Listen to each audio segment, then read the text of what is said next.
सिद्धाणं नमो वैरियाणं नमो वज्रायणं नमो लोहे संवसारणं प्रमाणादर्थसंसिद्धि स्तदा भासाद्विपर्यया इति वक्षेतयो लक्ष्मी सिद्धिमल्पं लघीयसा नमो हरियन्ताणं नमो सिद्धाणं नमो वायुरीयाणं नमो वज्रायणं नमो लोहे संवसारणं। पंच परमेष्टि भगवान की परम पूज्य आचार्य भगवान माणिकनंदी स्वामी के परम पूज्य आचार्य भगवान गुरुवर विशुद्ध सागर जी महाराज की अहिंसा में विश्व धर्म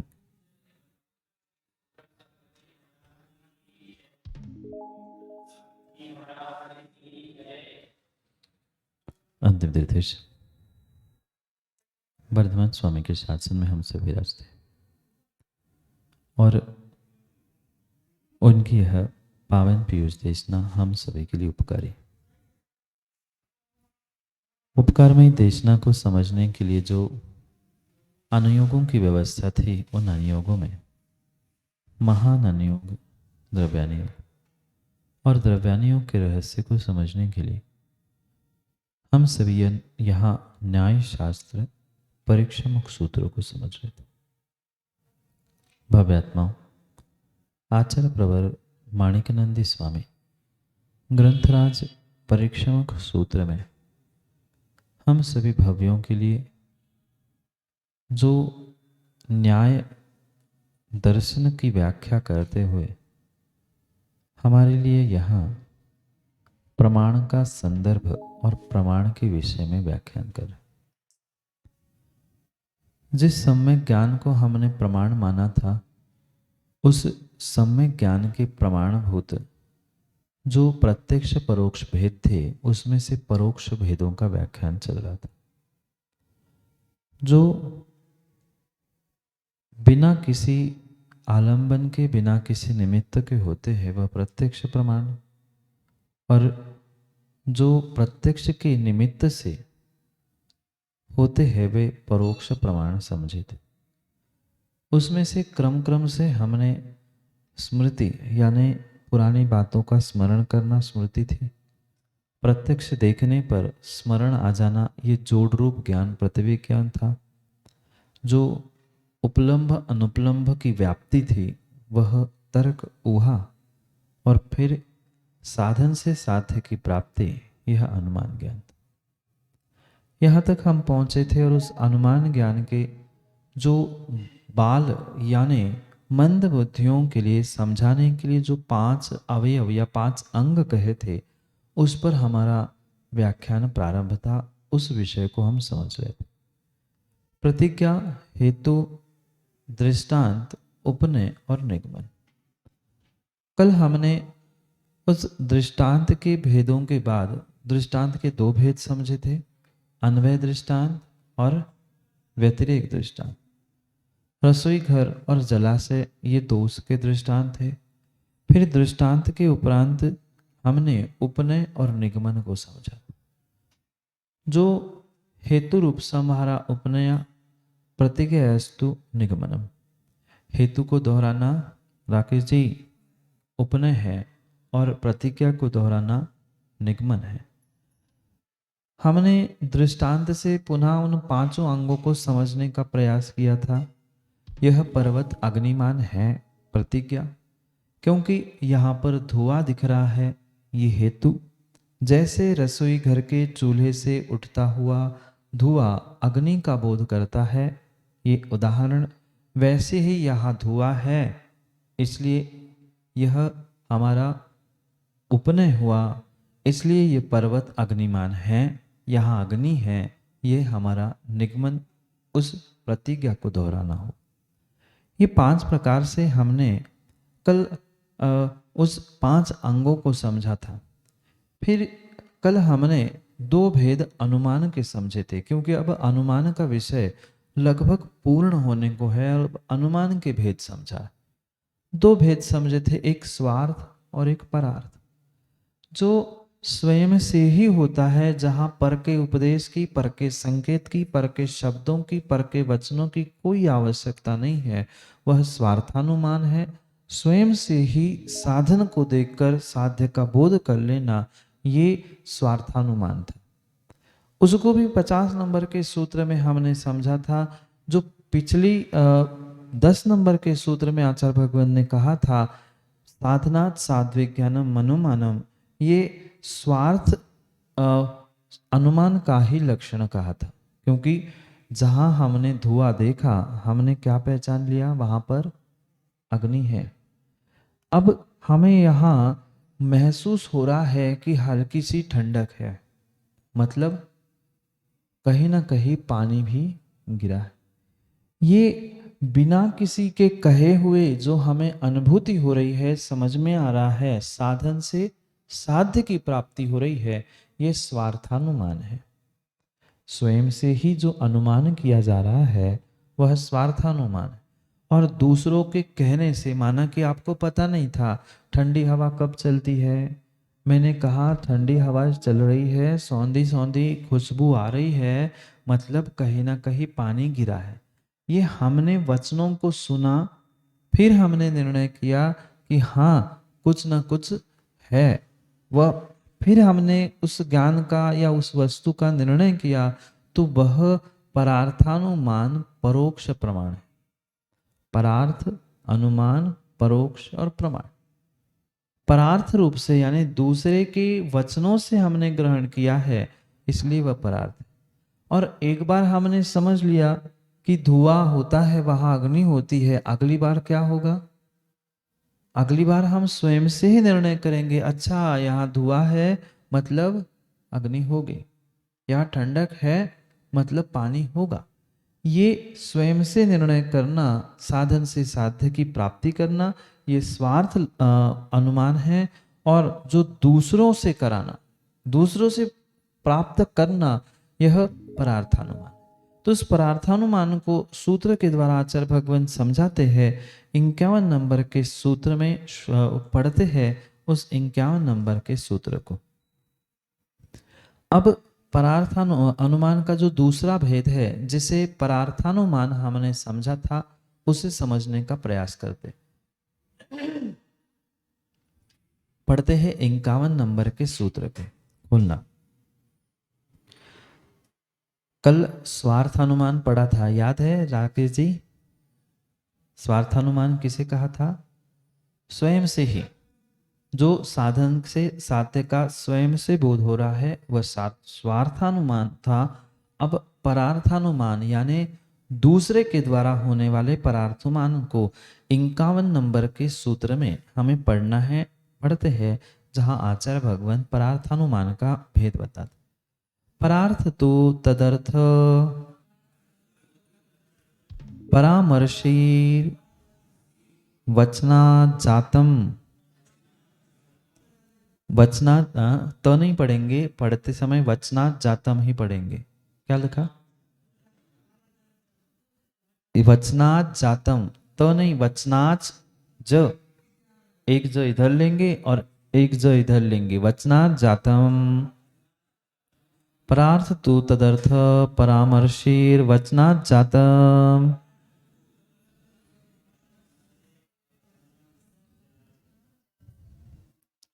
परार्थ अनुमान के दो भेद हमने समझे, स्वार्थानुमान और परार्थानुमान। स्वयं से होने वाला स्वार्थानुमान, दूसरों के उपदेश से होने वाला परार्थानुमान। तो उसको यहाँ परिभाषित करते हैं, तू यानी परंतु, किंतु यानी पहले स्वार्थ का लक्षण बता दिया, जो साधन से साध्य का बोध हुआ किसी के कहे बिना, वह स्वार्थानुमान। परंतु परार्थ यानी परार्थानुमान जो है, यानी दूसरा जो भेद है, वह कैसा है? तदर्थ परामर्शिर वचनात्। कैसा? वह जो संधि है ना, डबल जो लिखा है ना, वहां तो इधर निकालना, वचनात् जातम। जाते यानी उत्पन्न होने वाला, जन्म लेने वाला। किसके द्वारा उत्पन्न होने वाला है?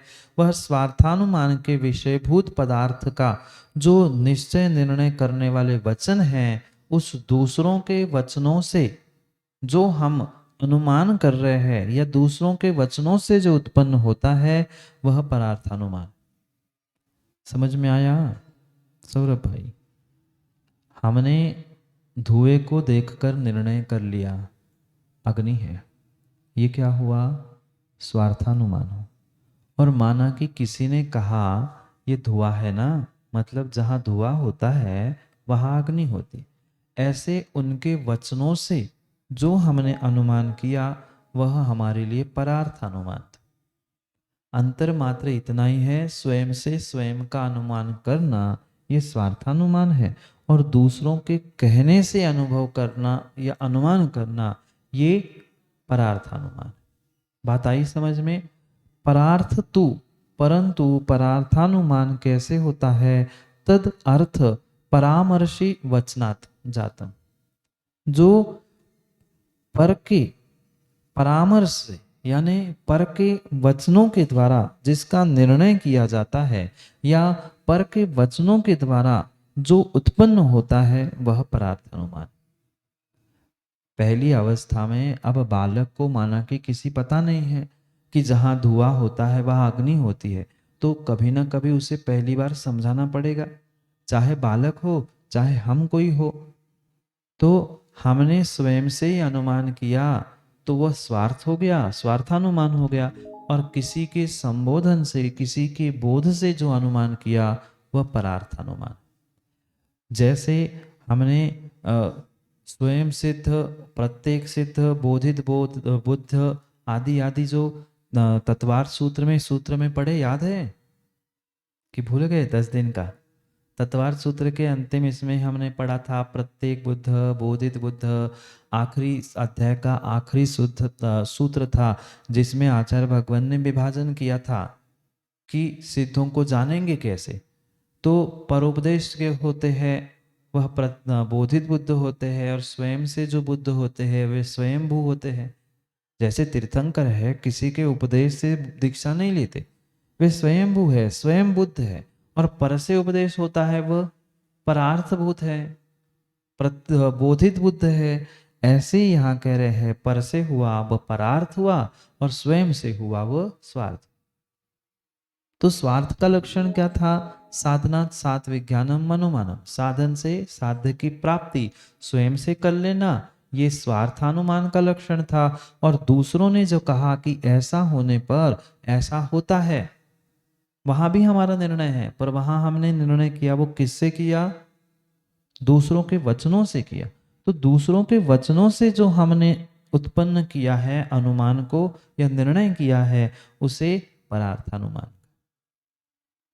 इतना सही विषय है, अन्य कोई भी यहाँ विषय कठिन या ना समझने जैसा कुछ भी नहीं। मां समझ में आया?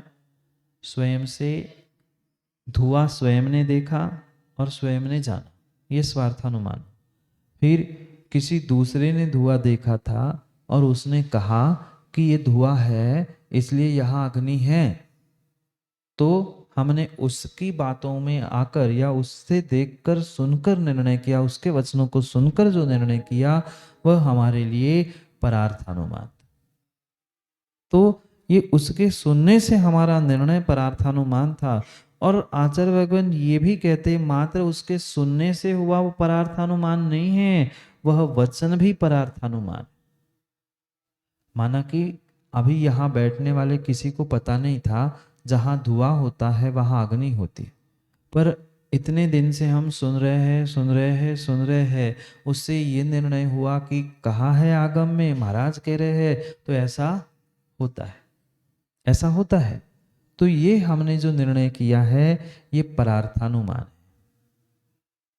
और जब हम साक्षात देखेंगे, स्वयं से अनुभूत करेंगे, तो वह हमारे लिए स्वार्थानुमान होगा। पर अभी दूसरे से उपदेश मिलकर हमने निर्णय किया इसलिए वह परार्थानुमान था। अगले सूत्र में कह रहे हैं मात्र वह परार्थानुमान अनुमान ही नहीं है, अपितु अगर मेरे उपदेश से आपने वह निर्णय किया है तो मेरे वह वचन भी परार्थानुमान। पढ़ते हैं सूत्र को फिर और विस्तार से समझते। 52 नंबर के सूत्र को। तद वचनमपि तद हेतुत्वात् तद हेतुत्वात्, यानी उस परार्थानुमान का हेतु कारण होने से उन परार्थानुमान के वचनों को भी परार्थानुमान कहेंगे। मैंने धुआं तो दिखाया नहीं आपको, इतने दिन से हम इसी दृष्टांत पर बात कर रहे हैं, चर्चा कर रहे हैं। तो साक्षात धुआं दिखाने गया था क्या मैं? यहाँ धुआं लेके आया था क्या? नहीं।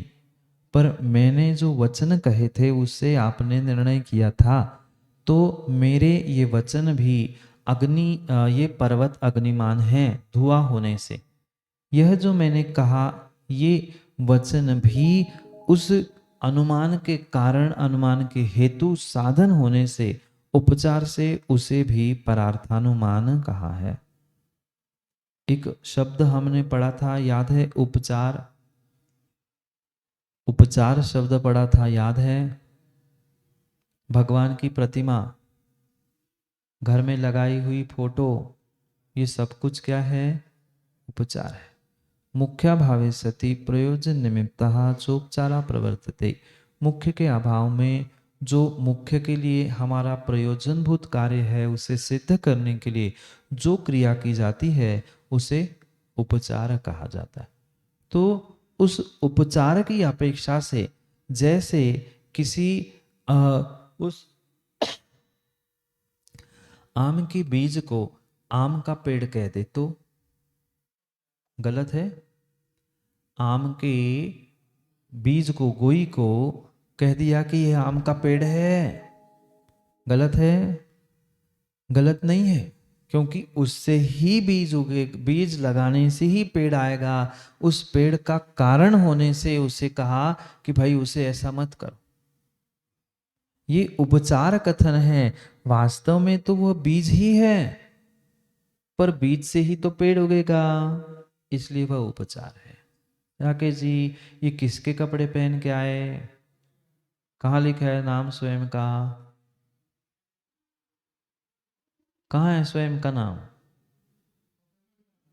और क्या, किसी भी कपड़े पहनते हो क्या? सतन भाई, ये किसके कपड़े हैं? किसने कहा? आपने कहने से हो गए आपके? कल तो दुकान में थे तो तब तक आपके नहीं थे, अब आपने पहन लिए सो आपके हो गए। तो ये आप अपने कह रहे हो कि है, आपके है तो यही पहने पहने रहना चाहिए। क्या कह रहे? पैसे दिए हैं तो पैसे, पैसे आपके थे क्या? पैसे किसके थे? वही तो पूछ रहे, पैसे आपके थे क्या? ये हम मात्र कह रहे हैं। अगर ये कपड़े आपके हैं तो 24 घंटे यही पहन के बैठते हो ना? 24 घंटे यही पहन के बैठते हैं, जन्म से यही पहने। आपकी जो आपकी वस्तु होती है वो आपसे छूटती है क्या कभी? नहीं छूटती ना। तो फिर जन्म से यही कपड़े पहने और दिन रात यही पहने रहते हो क्या? नहीं रहते, मतलब आपके कपड़े नहीं है। फिर भी हम कह रहे हैं कपड़े तो कपास के धागे के होते। असलियत क्या है? कपड़े तो धागे के हैं, ना दुकान के हैं, ना पैसे वाले के, ना खरीदने के हैं। वो तो धागे से बने हुए, रुई से बने। तो फिर भी हम उसे अपना कह रहे हैं ना, ये हमारा उपचार है। समझ में आया? ये ग्रंथ मेरा है, ये वस्त्र मेरे है, ये घर मेरा है, ये जो कुछ भी है ये भी उपचार कथन है। ऐसे ही कह रहे हैं। लगता तो है, जहां व्यवहार है वहां झूठापन है, और व्यवहार है वहां में उपचार है, वहां व्यवहार है और वहां झूठापन है। मुख्य लोक व्यवहार तो बहुत दूर है, ये व्यवहार नहीं कि समझ रहे, लोक व्यवहार तो अभी बहुत दूर है। आओ पहले मुख्य विषय को समझते हैं। यहाँ उपचार क्यों कह रहे हैं? जो हमने कथन किया कि ऐसा ऐसा परार्थानुमान है या ऐसा ऐसा होने पर ऐसा होता है, वह मेरे वचन भी उपचार से परार्थानुमान है। जैसे हमने माँ द्रव्य उस तत्वार्थ सूत्र को पढ़ा क्या 10 दिन आपने? उसमें एक सूत्र था काय वांग मनहा कर्म योगा, और उसके बाद स्वाश्रवा, वह आश्रव है, जबकि कर्मों का आना आश्रव है कि मन वचन योग आश्रव है। अंतर समझ में आया? मन वचन काय ये आश्रव नहीं है, कर्मों का आना आश्रव है। पर फिर भी आचार्य भगवान ने क्या लिखा, वह काय वांग मनहा कर्म योगा स आश्रवा, वह कर्म योग ही आश्रव। तो उस कारण में कार्य का उपचार कर दिया, क्योंकि मन वचन काय से जो कर्म योग होगा उसमें आत्मा में परिस्पंदन होगा, आत्मा के परिस्पंदन से कर्म आएंगे और वह कर्म आना ही आश्रव था। पर कर्म आने के लिए कारण कौन बने, तीन, मन वचन काय, काय वांग मना, ये तीन उसके लिए कारण बने। इसलिए कारण, उस कार्य का कारण होने से कारण को ही हमने कह दिया भाई तू ही आश्रव है। समझाने के लिए, समझने के लिए उस कर्म योग को ही आश्रव कह दिया। ऐसे ही कह रहे यहां पर, जिन वचनों से हमने परार्थानुमान किया वे वचन भी उपचार से परार्थानुमान है। अंतर समझ में आया। स्वार्थानुमान यानी स्वयं से अनुभूत करते हुए स्वयं से जान, और परार्थानुमान जो दूसरों से कहा हुआ मेरा निर्णय है वह परार्थानुमान है। ये भीतर का तो निर्णय समझ में आ गया, पर जो वचन भी कहे गए हैं उसे भी आचार्य भगवंत परार्थानुमान कहते हैं। परार्थानुमान कैसे रहेगा सत्ता में, फिर पर का उपदेश की जरूरत है क्या? स्व का तो रहेगा, पर दूसरे का उपदेश की फिर अपेक्षा ही क्या? अगर भले ही सत्ता में हो पर तब उस समय पर हमें याद नहीं होता है। जैसे सम्यक दर्शन के भी दो भेद बताए हैं, अधिगमज और निसर्गज, ऐसे ही प्रत्येक विषय में ये फटाफट हमें राजेश जी ऐसे याद आना चाहिए कि इधर हमने स्वार्थ परार्थ कहा, कह रहे सम्यक दर्शन की तो ऐसे ही भेद है, यहाँ भी तो हमने ये समझा था। इतना हमारा पढ़ते समय दिमाग एकाग्र होकर रहना चाहिए, तब हमारा वो पूरे विषय याद रहेंगे। नहीं तो ये पढ़ लिया, अब वो तत्वार्थ सूत्र भूल गए, वो पढ़ने बैठ गए परिक्षमक भूल गए। तो ये कंपैरेटिव स्टडी, वहां ये पढ़ा था, यहाँ ये सूत्र था, इसका ये संदर्भ था, ऐसा पढ़ेंगे तो सौरभ भाई हमेशा के लिए विषय याद रहेगा। इसलिए सूत्र भी और विषय भी याद करना है। समझ में आया? वचनों को भी उपचार से परार्थानुमान कह दिया। अब आगे आचार्य भगवंत कहते हैं, अनुमान का तो व्याख्यान हो गया, अनुमान के भेद समझ लिए, दृष्टांत के भेद समझ लिए। अब आचार्य भगवंत उस हेतु के भेद बता रहे, क्योंकि शास्त्रार्थ के समय में कितने अंग कितने अवयव आवश्यक है?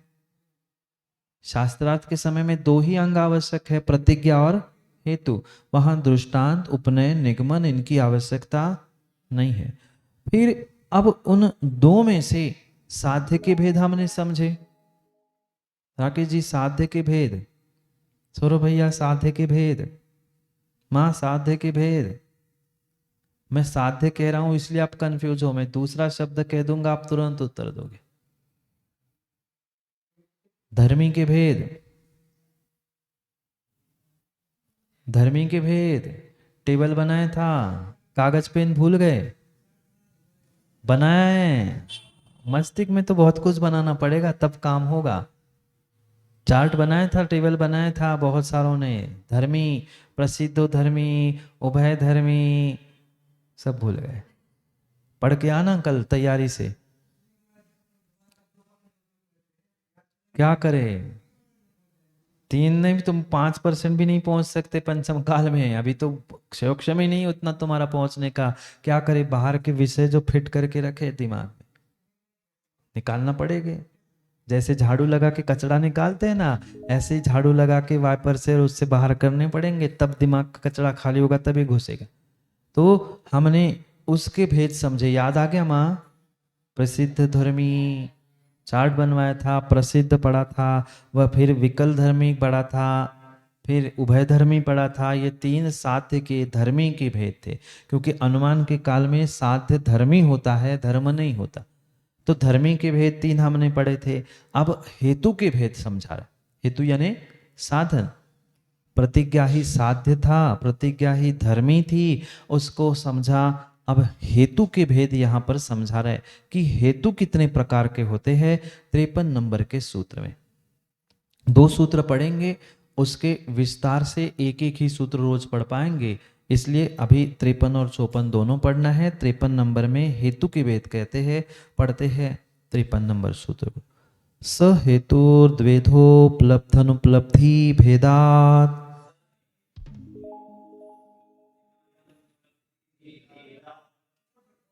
थोड़ा थोड़ा पढ़े, ठीक है।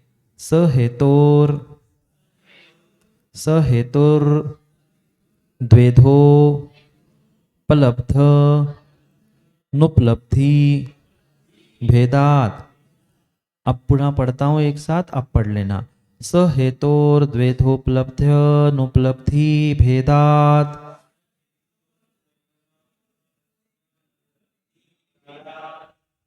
पारस आ रहा है कुछ समझ में? कुछ कठिन है, इतना ही समझ में आए तो भी समझ में आएगा। पढ़ना अवश्य, पर इस ग्रंथ को वास्तव में अपने परिणामों की शांति के लिए और उपयोग को लगाने के लिए अवश्य अवश्य पढ़ना चाहिए। भले ही कठिन है, सौरभ भाई मान रहे, पर कठिन कभी ना कभी तो पढ़ना तो पड़ेगा, पढ़ेंगे तभी वो सरल होगा। हाँ? अब आगे आगे सरल है। अब 2 दिन से तो आप देख रहे हैं कितना सरल है, अपन 4 4 5 5 सूत्र पढ़ रहे हैं।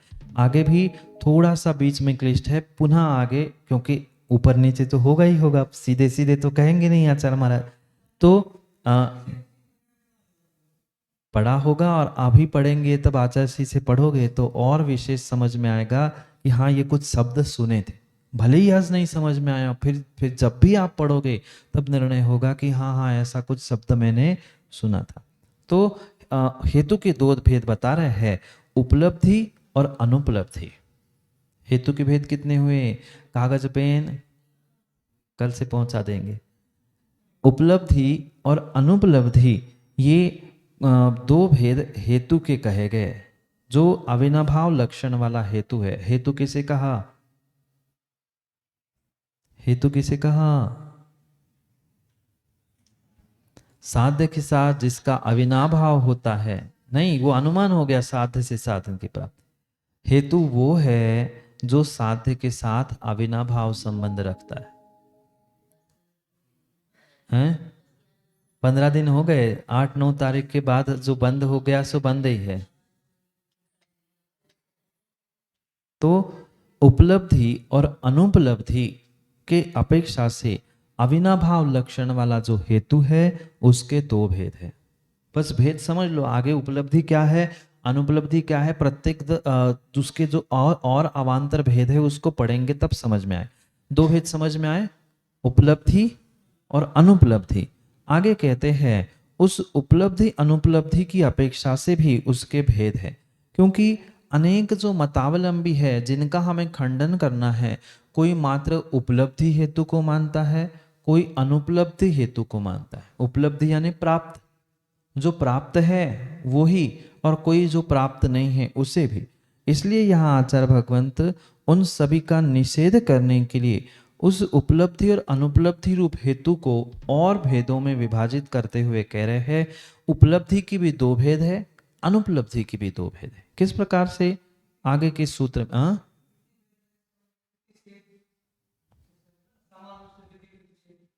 कहाँ पढ़ रहे हो आप? हाँ, विधि और निषेध। निषेध यानी प्रतिषेध। उस विधि निषेध रूप से उसके 2 भेद पढ़ रहे हैं, बता रहे हैं। 54 नंबर के सूत्र को पढ़ते।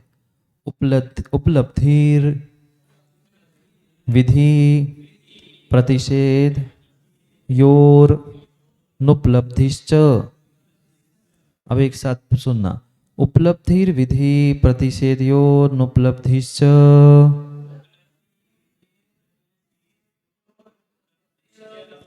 उपलब्धि और अनुपलब्धि ये 2 भेद तो हमने समझे ही थे, पर उसको और 2 प्रभेदों से या और उत्तर भेदों से जोड़ते हुए कह रहे हैं उपलब्धि हेतु तथा अनुपलब्धि हेतु विधि और प्रतिषेध रूप से, यानी विधि और निषेध रूप से लिखा है। तो दोनों वह साधन के ही हेतु के ही भेद गए।